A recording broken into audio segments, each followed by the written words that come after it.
정말 충격적인 일이 벌어졌습니다. 미국에서 전학 온 한 여고생이 일본 사회에 파장을 일으켰습니다. 도쿄의 평범한 고등학교에 전학 온 그녀는 학교 역사 수업에서 배운 내용과 실제 역사적 자료 사이의 충격적인 차이를 우연히 발견하게 됩니다.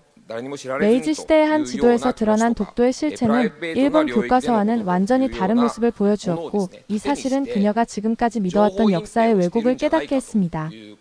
그녀의 용기 있는 질문과 행동은 일본 언론과 교육계에 깊은 인상을 남기며 진실을 외면할 수 없는 이유를 분명했습니다. 지금부터 그녀가 펼치는 역사적 진실 탐구의 여정을 함께 들어보시죠.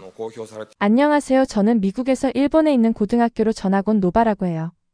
가족과 멀리 떨어져 있어서 외롭기도 했지만 저는 이곳에서 열심히 공부하고 친구들과도 잘 어울리려고 최선을 다했어요.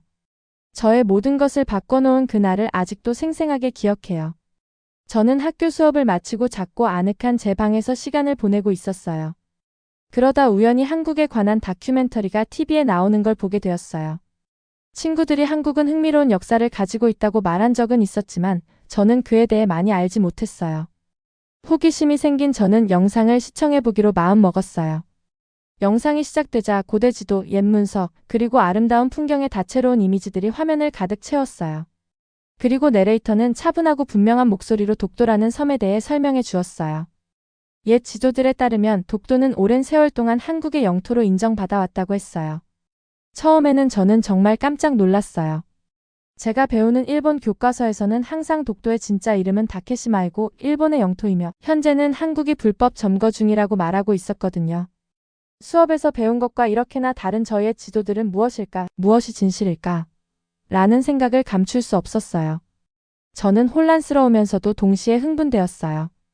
혼란스러웠던 이유는 갑자기 서로 다른 두 가지 역사 이야기를 마주하게 되었기 때문이고, 흥분되었던 이유는 숨겨진 진실을 발견할 가능성에 가슴이 두근거렸기 때문이에요. 여기서 더 배울 것이 있을지도 모른다라고 생각하며 깊은 숨을 들이마시고 진실을 밝혀내리라는 다짐을 했어요. 다음날 긴장감과 결의가 뒤섞인 마음으로 교실에 들어갔어요. 제 머릿속에서는 어제 본 독도 다큐멘터리 내용이 생생했어요. 선생님께서 독도의 역사에 관한 수업을 시작하시자 저는 더 이상 제 생각을 감출 수 없었어요. 손을 들고 어떤 옛 지도들은 왜 독도를 한국의 일부로 표시하고 있나요?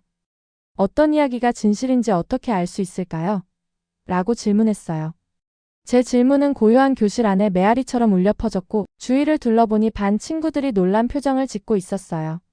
어떤 친구들은 호기심 어린 눈빛을 보였고, 다른 친구들은 평소 수업 내용과 전혀 다른 질문에 당황한 듯 찡그렸어요. 답변을 기다리며 목이 메이는 느낌이 들었어요. 친절하면서도 단호하신 선생님께서 잠시 머뭇거리신 후 정부에서 승인한 교과서를 따르고 있다고 설명해 주셨어요. 그 교과서에서는 독도가 한국의 일부가 아니라고 되어 있었어요. 그러나 제 마음 한켠에서는 다큐멘터리의 내용이 떠나지 않았어요. 옛 지도와 문서들이 마치 과거의 비밀을 안고 저를 부르는 듯한 느낌이었어요.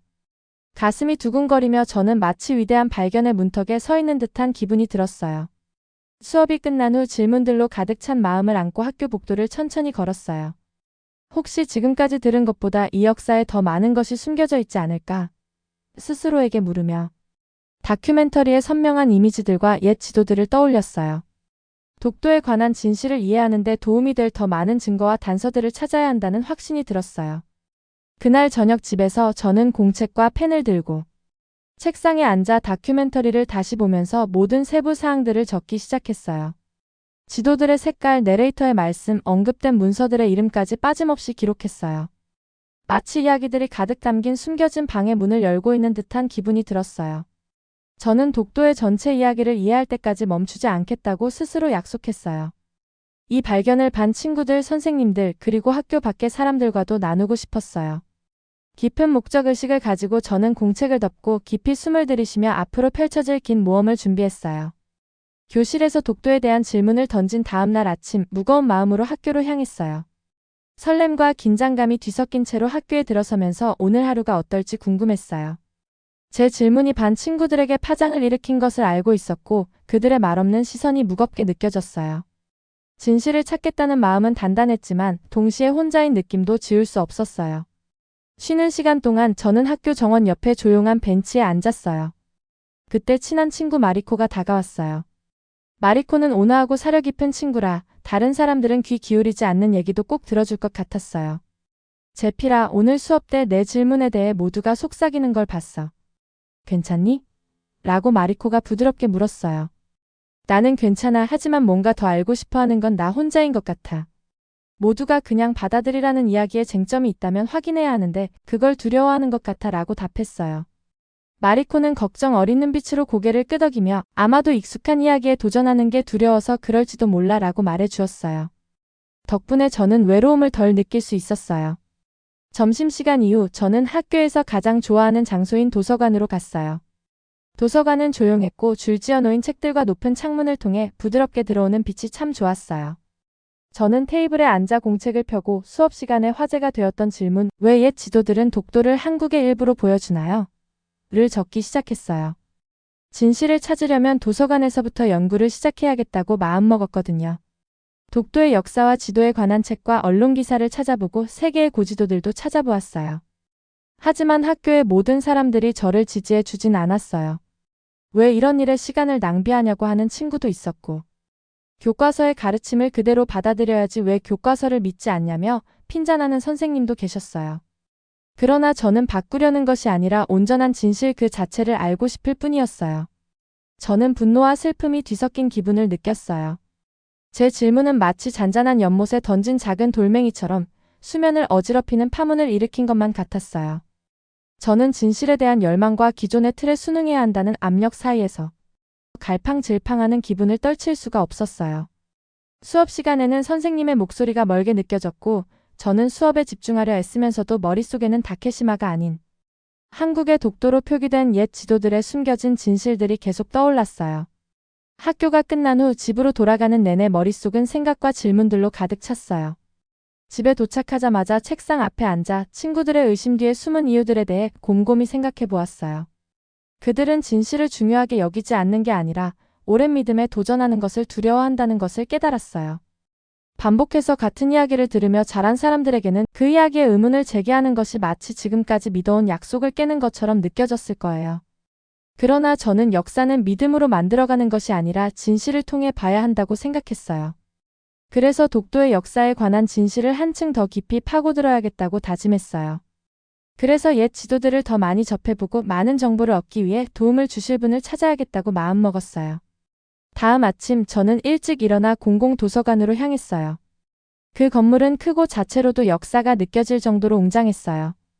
저는 조용한 복도를 천천히 걸으며 설렘과 약간의 긴장감을 동시에 느꼈어요.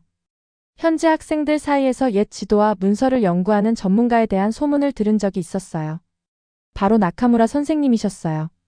저는 그분을 한 번도 뵌 적은 없지만 해박한 역사 지식을 가지고 계시다고 소문이 자자했어요. 마침내 도서관에서 고대 지도와 역사 문서가 보관된 구역에 도착했을 때 제 심장은 쿵쾅거렸어요.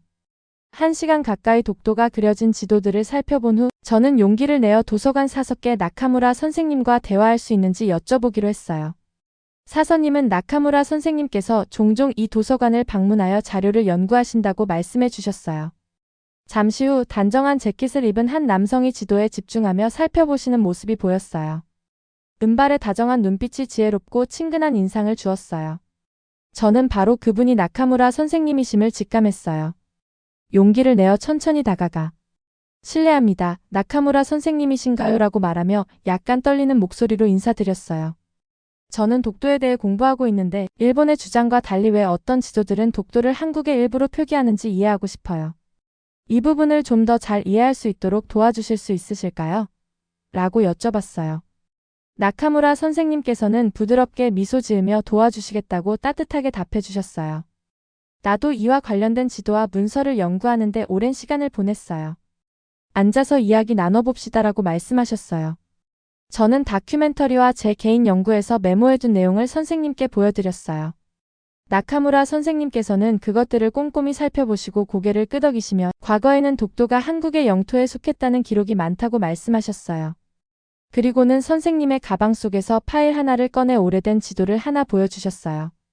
그 지도는 1894년 일본에서 판매를 목적으로 발행된 지도로 일본, 청나라, 한국이 그려진 삼국 지도였어요. 그리고 그 지도에서는 독도가 한국 땅이라고 명확하게 표기되어 있었어요. 이 지도는 선생님께서 독도에 관해 연구하며 구하신 지도라고 하셨어요. 저는 귀한 자료를 보여주신 선생님께 너무 감사했어요.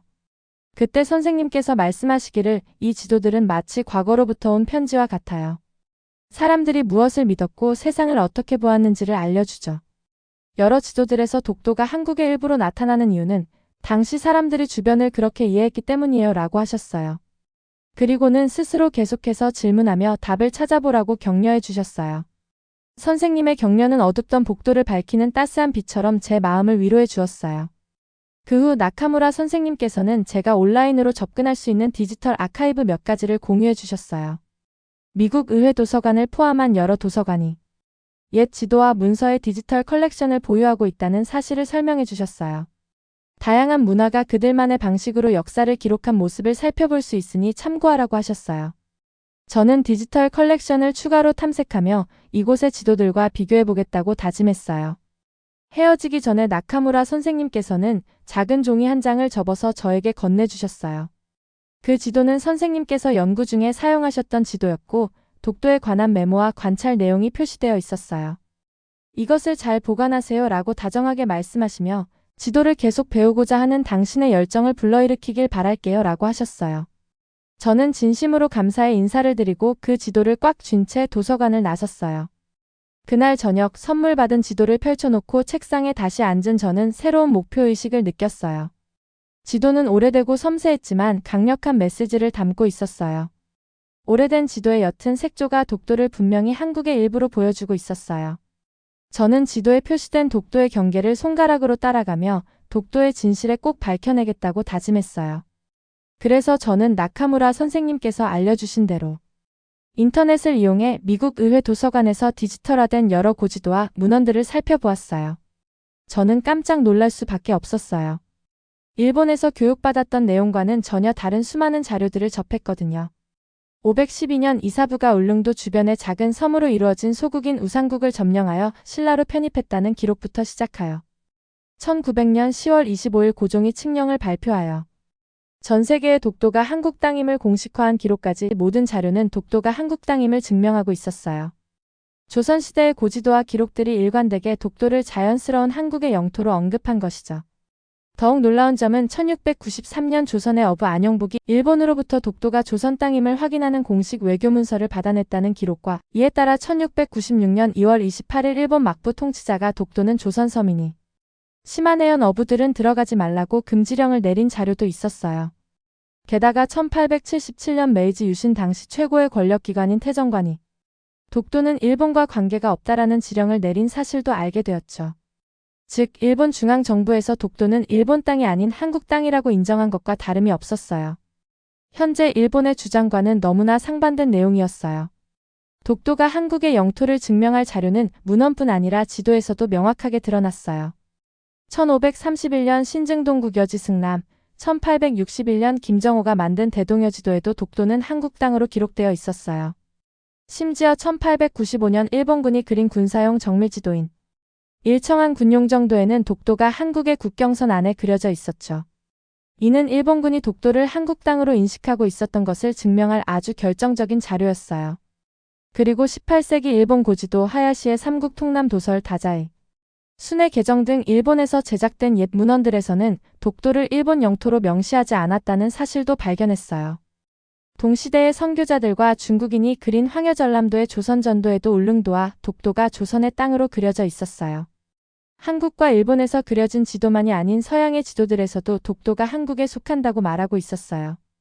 1905년 일본 정부가 공식 고시를 통해 독도를 자국 영토로 편입하기 이전까지는 독도가 한국 땅이라는 무수한 증거들이 넘쳐나고 있었어요.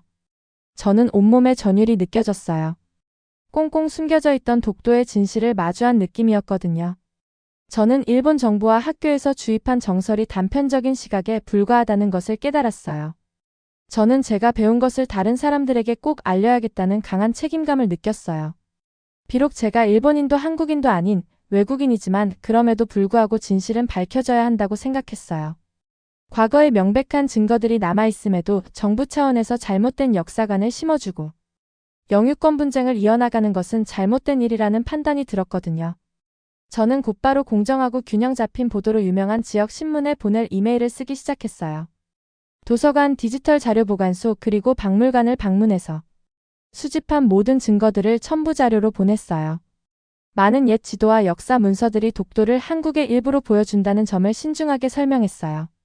복잡한 단어는 피하고 명료하고 단순하면서도 정확한 언어로 작성했어요. 신문사 측에는 제가 그동안 모은 자료를 직접 확인하고 만나고 싶으면 언제든지 연락해 달라고 이메일을 마무리했어요.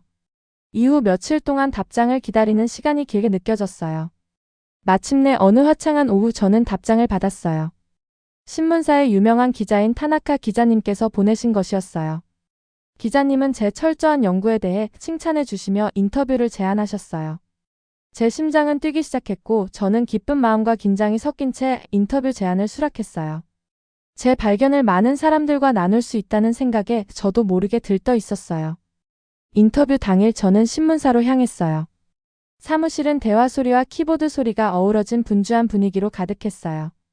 타나카 기자님께서는 따뜻하게 맞아주시며 조용한 회의실로 저를 안내해 주셨어요. 타나카 기자님 맞은편에 앉아 저는 설명을 시작했어요. 다큐멘터리를 보고 처음 의심이 생겼을 때 질문을 던졌던 순간들, 옛 지도와 문서를 찾기 위해 밤낮 없이 노력했던 시간들을 이야기했어요.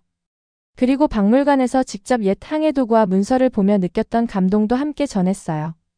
이야기하는 동안 타나카 기자님께서 고개를 끄덕이시며 이해해 주시는 모습이 보였어요. 선생님의 세심한 눈빛과 사려 깊은 질문 덕분에 제 연구가 정말 의미 있다는 느낌을 받았어요. 타나카 기자님께서는 어떤 계기로 이 정보를 다른 사람들에게 왜 공유하려고 결심하셨나요? 라고 하자. 저는 잠시 멈칫하다가 역사는 하나의 이야기와 같아서 그 이야기의 한 챕터인 증거 하나하나를 읽어야 전체 진실을 이해할 수 있다고 믿어요. 만약 그 이야기의 일부를 무시한다면 과거에서 배우고 더 나은 미래를 만들어갈 기회를 놓치게 되는 거예요 라고 답변했어요. 기자님께서의 미소를 보니 제 솔직한 답변을 고맙게 받아들이신 것 같았어요. 인터뷰는 거의 1시간 동안 이어졌어요. 현대 교과서와 옛 지도 사이의 차이, 제가 본 문서들의 중요성, 그리고 독도가 한국 영토임을 부정할 수 없는 수많은 증거들을 전달했어요. 기자님께서는 제 열정과 꼼꼼한 연구가 정말 감동적이라고 칭찬해 주시며 많은 시민들이 새로운 시각으로 역사를 보게 될 것이라고 덧붙이셨어요. 신문사 사무실을 나서면서 저는 안도감과 설렘이 뒤섞인 감정을 느꼈어요. 진실을 공유하는 일이 단순히 어떤 주장을 입증하는 것을 넘어 사람들의 마음을 열어주고 질문을 던지게 만드는 것임을 깨달았어요. 며칠 후 제 연구 기사를 접한 몇몇 반 친구들이 제게 질문을 하기 시작했어요. 그들은 옛 지도와 그 뒤의 숨은 이야기들에 대해 궁금해했어요. 한때 제 질문을 무시했던 몇몇 선생님들도 제가 발견한 문서들에 관심을 보이기 시작했어요. 그들의 관심을 보며 어쩌면 더 많은 사람들이 새로운 시각으로 역사를 바라볼 준비가 되어 있다는 생각이 들었어요. 또한 신문 기사를 읽은 다른 학교 학생들로부터 메시지를 받기도 했어요. 그들은 제 이야기가 독도 영유권 분쟁에 대한 의문을 제기할 용기를 주었다고 전해주셨어요. 심지어는 자신들만의 발견을 공유하며 옛 기록 보관소와 도서관을 탐구하기 시작했다고도 했어요. 제 마음은 자부심과 감사로 가득 찼어요. 제 여정은 아직 끝나지 않았고 여전히 답해야 할 많은 질문과 발견해야 할 증거들이 남아있다는 것을 알았어요. 하지만 제 이야기를 공유하는 것이 올바른 방향으로 나아가는 강력한 첫걸음임을 깨달았어요. 그러나 이와 반대로 저를 왜곡된 정보를 판별하지 못한 어리석은 외국인 학생이라며 강력하게 비난하는 목소리도 존재했어요. 그들은 잘못된 정보가 담긴 교과서로 교육을 받은 수많은 일본인들이었어요.